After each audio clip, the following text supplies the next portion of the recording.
Samahan niyo ako mag-window shopping dito sa Toy Kingdom Mall of Asia. Ito nga pala yung bagong line ng Fanisim para sa Pokemon. Iba-iba yung mga size at presyo pero lahat maganda ang pagkakagawa. Ito naman Jakks Pacific na The Simpsons. Sobrang ganda din nito. Merong malaki at merong mga maliliit. Tapos meron din nung sala ng mga The Simpsons dito.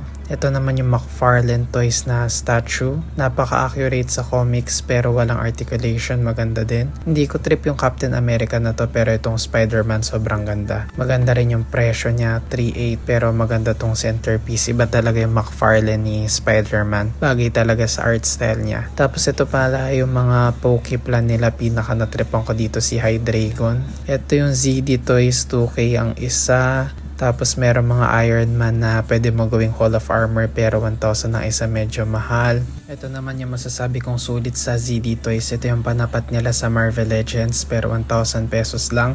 Marami ng articulation at maganda din yung sculpt. Ito meron din silang mas maliit na line for 550. Malawak yung collection ng Pokemon nila dito, naka-window packaging pa. Ito yung trip ko dito, Sprigatito ni Liko dahil pinapanood ko yung anime na Pokemon Horizon sa YouTube.